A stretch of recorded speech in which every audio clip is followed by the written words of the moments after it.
दुर्भाग्य से हमारे देश में आजादी तो मिली, लेकिन लोगों को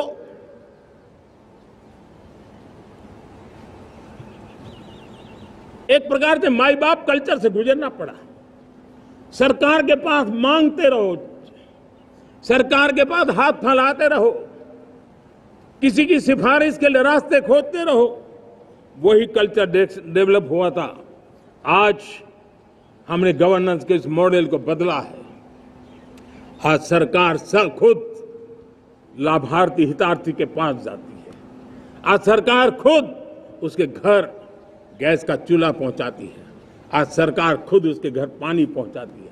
आज सरकार खुद उसके घर बिजली पहुंचाती है। आज सरकार खुद उसको आर्थिक मदद दे करके विकास के नए आयामों को सर करने के लिए प्रेरित करती है, प्रोत्साहित करती है। आज सरकार खुद नौजवान के स्किल डेवलपमेंट के लिए अनेकविध कदम उठा रही है। साथियों, बड़े रिफॉर्म्स के लिए हमारी सरकार बहुत ही प्रतिबद्ध है और हम इसी के द्वारा देश में प्रगति की राह को चुनना चाहते हैं। साथियों, देश में नई व्यवस्थाएं बन रही है। देश को आगे ले जाने के लिए अनेक वित्त नीतियों को, अनेक वित्त पॉलिसीज को निरंतर बनाया जाए और नए सिस्टम पर देश का भरोसा भी बढ़ता रहता है, निरंतर बढ़ता रहता है। आज जो 20-25 साल का नौजवान है, जो 10 साल पहले जब 12-15 साल की उम्र का नौजवान था, उसने अपनी आंखों के सामने ये बदलाव देखा है। 10 साल के भीतर भीतर उसके सपनों को आकार मिला है, धार मिली है और उसके आत्मविश्वास में एक नई चेतना जगी है और वही देश का एक नया सामर्थ्य के रूप में उभरना है। आज विश्व भर में भारत की साख बढ़ी है, भारत के प्रति देखने का नजरिया बदला है। आज विश्व में युवाओं के लिए संभावनाओं के द्वार खुले हैं। रोजगार के अनगिनत नए अवसर जो शायद आजादी के इतने सालों के बाद भी नहीं आए थे, वो आज उनके दरवाजे पर दस्तक दे रहे हैं। संभावनाएं बढ़ती गई हैं, नए मौके बन रहे हैं। मेरे देश के युवाओं को अब धीरे धीरे चलने का इरादा नहीं है। मेरा देश का नौजवान इंक्रीमेंटल प्रगति में विश्वास नहीं करता। मेरा देश का नौजवान छलांग मारने के मूड में है। वो छलांग मार के नई सिद्धियों को प्राप्त करने के मूड में है। मैं कहना चाहूंगा, भारत के लिए गोल्डन एरा है। वैश्विक परिस्थितियों की तुलना में भी देखें, ये गोल्डन एरा है। ये हमारा स्वर्णिम कालखंड है। मेरे प्यारे देशवासियों, ये अवसर हमें जाने नहीं देना है। ये मौका हमें जाने नहीं देना चाहिए और इसी मौके को पकड़ करके अपने सपने और संकल्पों को लेकर के चल पड़ेंगे तो हम देश की स्वर्णिम भारत की जो अपेक्षा और हमें विकसित भारत का 2047 का लक्ष्य हम पूरा करके रहेंगे। मेरे प्यारे देशवासियों, बांग्लादेश में जो कुछ भी हुआ है उसको लेकर पड़ोसी देश के नाते चिंता होना, मैं इसको समझ सकता हूं। मैं आशा करता हूं कि वहां पर हालात जल्द ही सामान्य होंगे। खास करके 140 करोड़ देशवासियों की चिंता कि वहां हिंदू, वहां के अल्पसंख्यक, उस समुदाय की सुरक्षा सुनिश्चित हो। भारत हमेशा चाहता है कि हमारे पड़ोसी देश सुख और शांति के मार्ग पर चले। शांति के प्रति हमारा कमिटमेंट है, हमारे संस्कार है।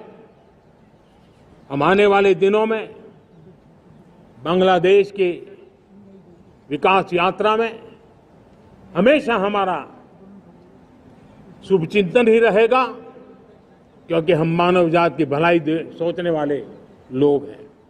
साथियों, चुनौतियां हैं, अनगिनत चुनौतियां हैं। चुनौतियां भीतर भी है, चुनौतियां बाहर भी है। और जैसे जैसे हम ताकतवर बनेंगे, जैसे जैसे हमारा तवज्जो बढ़ेगा, तो चुनौतियां भी बढ़ने वाली है, बाहर की चुनौतियां और बढ़ने वाली है।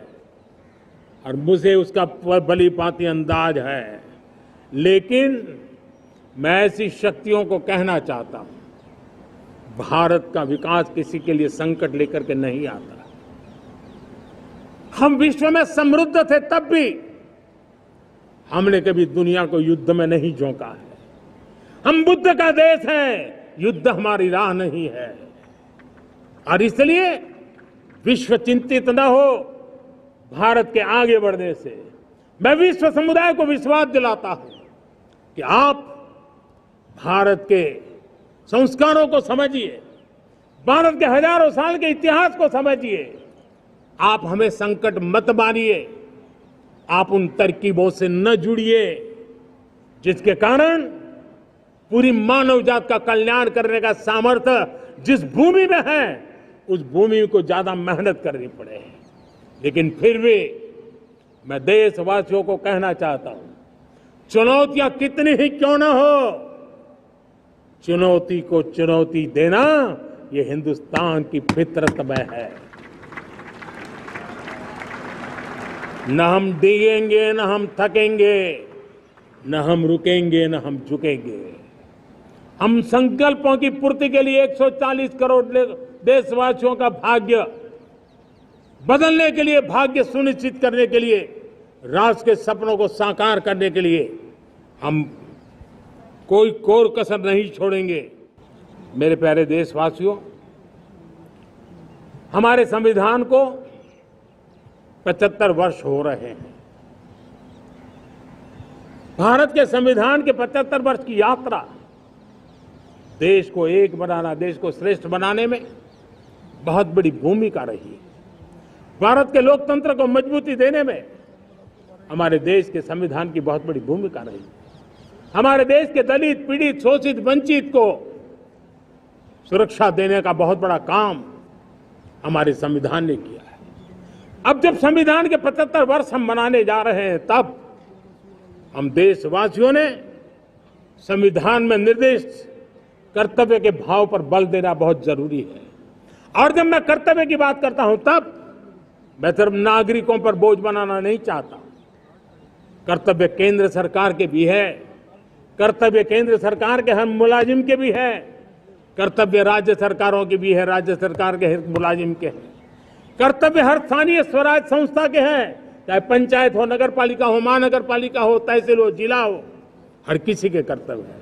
लेकिन साथ साथ 140 करोड़ देशवासियों की कर्तव्य है। अगर हम सब मिल करके अपने कर्तव्यों का निर्वाह करेंगे, तो हम अपने आप औरों के अधिकारों की रक्षा करने के लिए निमित्त बनेंगे। और जब कर्तव्य का पालन होता है, तब अधिकारों की रक्षा निहित होती है। उसके लिए कोई अलग से प्रयास करने की जरूरत नहीं पड़ जाती है। मैं चाहता हूं कि हमारे इस भाव को लेकर हम चलेंगे, हमारा लोकतंत्र भी मजबूत होगा, हमारा सामर्थ्य और बढ़ेगा, और हम एक नई शक्ति के साथ आगे बढ़ेंगे। मेरे प्यारे देशवासियों, आज हमारे साथ इस तिरंगे झंडे के नीचे वो नौजवान बैठे हैं जिन्होंने ओलंपिक की दुनिया में भारत का परचम लहराया। मैं मेरे देश के सभी एथलीट्स को, मेरे देश के सभी खिलाड़ियों को 140 करोड़ देशवासियों की तरफ से बधाई देता हूं। और हम नए सपने, नए संकल्प, अत्यंतिक पुरुषार्थ के साथ नए लक्ष्यों को हासिल करने के लिए आगे बढ़ेंगे। ऐसा मैं विश्वास के साथ उनको शुभकामनाएं भी देता हूं। आने वाले कुछ दिनों में भारत के एक बहुत बड़ा दस्ता पैरालंपिक के लिए पेरिस जाने के लिए रवाना होगा। मैं मेरे सभी पैरालंपिक खिलाड़ियों को भी हृदय से बहुत बहुत शुभकामनाएं देता हूं। साथियों, भारत ने G20 को ऑर्गेनाइज किया, हिंदुस्तान के अनेक शहरों में ऑर्गेनाइज किया, 200 से ज्यादा इवेंट किए। पूरे विश्व में G20 का इतना बड़ा व्याप, इतना बड़ा कार्यक्रम कभी नहीं हुआ, इस बार हुआ। इसने एक बात सिद्ध कर दी है कि भारत में बड़े से बड़े कार्यक्रम ऑर्गेनाइज करने की ताकत है। भारत को किसी कोई भी हॉस्पिटैलिटी का सामर्थ्य भारत में सबसे ज्यादा है। अगर ये सिद्ध हो चुका है तो साथियों, हिंदुस्तान का सपना है कि 2036 में जो ओलंपिक होगा वो मेरे हिंदुस्तान की धरती पर हो। इसके लिए हम तैयारी कर रहे हैं, उसके लिए हम आगे बढ़ेंगे। बीते वर्षों में वुमेन लेड डेवलपमेंट मॉडल पर हमने काम किया है। इनोवेशन हो, एम्प्लॉयमेंट हो, एंटरप्रेन्योरशिप हो, हर सेक्टर में महिलाओं के कदम बढ़ते जा रहे हैं। महिलाएं सिर्फ भागीदारी बढ़ा रही है ऐसा नहीं, महिलाएं नेतृत्व दे रही है। आज अनेक क्षेत्रों में, आज हमारे रक्षा क्षेत्र में देखिए, हमारा एयरफोर्स हो, हमारी आर्मी हो, हमारी नेवी हो, हमारा स्पेस सेक्टर हो, आज हमारी महिलाओं का हम दमखम देख रहे हैं देश के लिए। लेकिन दूसरी तरफ कुछ चिंता की बातें भी आती हैं और मैं आज लाल किले से फिर बार एक अपनी पीड़ा व्यक्त करना चाहता हूं। एक समाज के नाते हमें गंभीरता से सोचना होगा कि हमारी माताओं, बहनों, बेटियों के प्रति जो अत्याचार हो रहे हैं, उसके प्रति देश का आक्रोश है, जन सामान्य का आक्रोश है।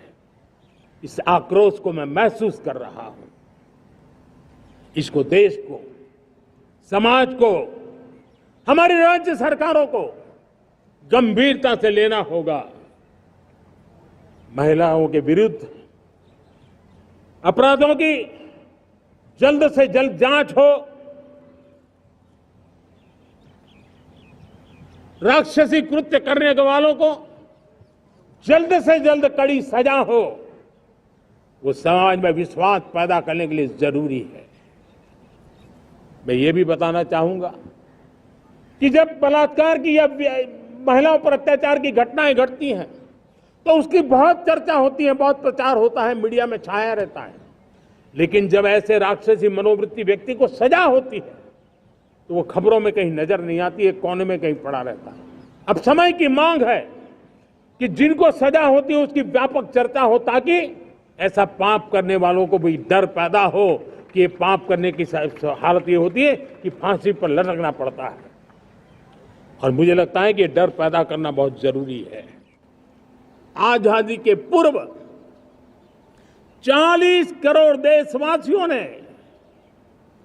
वो जज्बा दिखाया, वो सामर्थ्य दिखाया, वो एक सपना लेकर के चले, एक संकल्प लेकर के चलते रहे, जूझते रहे। एक ही स्वर था, वंदे मातरम। एक ही सपना था, भारत की आजादी का।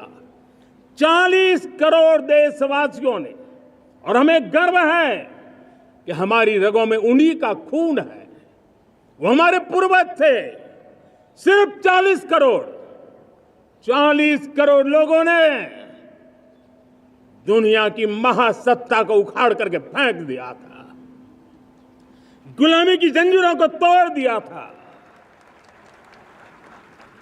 अगर हमारे पूर्वज, जिनका खून हमारी रगों में है, आज हम तो 140 करोड़ है। अगर 40 करोड़ गुलामी की बेड़ियों को तोड़ सकते हैं, अगर 40 करोड़ आजादी के सपने को पूर्ण कर सकते हैं, आजादी लेकर के रह सकते हैं, तो 140 करोड़ देश के मेरे नागरिक, 140 करोड़ मेरे परिवारजन अगर संकल्प लेकर के चल पड़ते हैं, एक दिशा निर्धारित करके चल पड़ते हैं, कदम से कदम मिलाकर, कंधे से कंधा मिलाकर अगर चल पड़ते हैं, तो चुनौतियां कितनी भी क्यों ना हो, अभाव की मात्रा कितनी ही तीव्र क्यों ना हो, संसाधनों के लिए जूझने की नौबत हो तो भी हर चुनौती को पार करते हुए हम समृद्ध भारत बना सकते हैं। हम 2047 विकसित भारत का लक्ष्य प्राप्त कर सकते हैं। अगर 40 करोड़ देशवासी अपने पुरुषार्थ से, अपने समर्पण से, अपने त्याग से, अपने बलिदान से आजादी दे सकते हैं, आजाद भारत बना सकते हैं, तो 140 करोड़ देशवासी उसी भाव से समृद्ध भारत भी बना सकते हैं। मेरे प्यारे देशवासियों, आज देश में नए अवसर बने, तब मैं कह सकता हूं दो चीजें और हुई जिसने विकास को एक गति दी है, विकास को एक नई छलांग दी है। और ये है, पहला है आधुनिक इंफ्रास्ट्रक्चर का निर्माण। हमने इंफ्रास्ट्रक्चर को आधुनिक बनाने की दिशा में बहुत बड़े कदम उठाए हैं। और दूसरी तरफ सामान्य मानव के जीवन में जो बाधाएं हैं, ईज ऑफ लिविंग का हमारा जो सपना है, उस पर भी हमने उतना ही बल दिया है। पिछले एक दशक में अभूतपूर्व इंफ्रास्ट्रक्चर का विकास हुआ है। रेल हो, रोड हो, एयरपोर्ट हो, पोर्ट हो, ब्रॉडबैंड कनेक्टिविटी हो,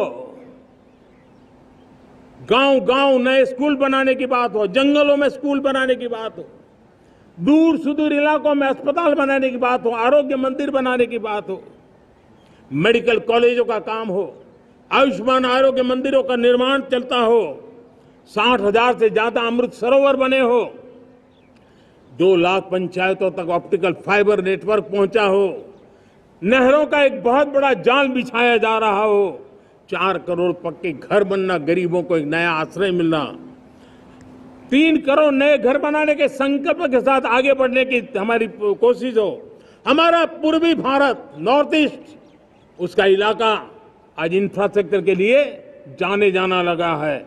और हमने ये जो कायाकल्प किया है, उसका सबसे बड़ा लाभ समाज के उन वर्गों तक हम पहुंचे हैं। जब ग्रामीण सड़कें वहां बनी है जिनकी तरफ कोई देखता नहीं था, जिस इलाकों को नहीं देखता था, जिन गांवों को नहीं देखता था, दलित हो, पीड़ित हो, शोषित हो, वंचित हो, पिछड़े हो, आदिवासी हो, जंगल में रहने वाले हो, दूर सुदूर पहाड़ों में रहने वाले हो, सीमावर्ती स्थान पर रहने वाले हो, हमने उनकी आवश्यकता की पूर्ति की है। हमारे मछुआरे भाई बहनों की आवश्यकताओं को पूरा करना, हमारे पशुपालकों के जीवन को बदलना, एक प्रकार से सर्वांगीण विकास का प्रयास हमारी नीतियों में रहा, हमारी नीयत में रहा है, हमारे रिफॉर्म में रहा है, हमारे कार्यक्रमों में रहा है, हमारी कार्यशैली में रहा है। और उस सबसे बड़ा लाभ मेरे युवाओं को होता है। उनको नए नए अवसर मिलते हैं, नए नए क्षेत्र में कदम रखने का उसके लिए संभावनाएं बन जाती है। और वही तो सबसे ज्यादा रोजगार दे रहा है। और सबसे ज्यादा रोजगार प्राप्त करने का अवसर इन्हीं समय में उनको मिला है।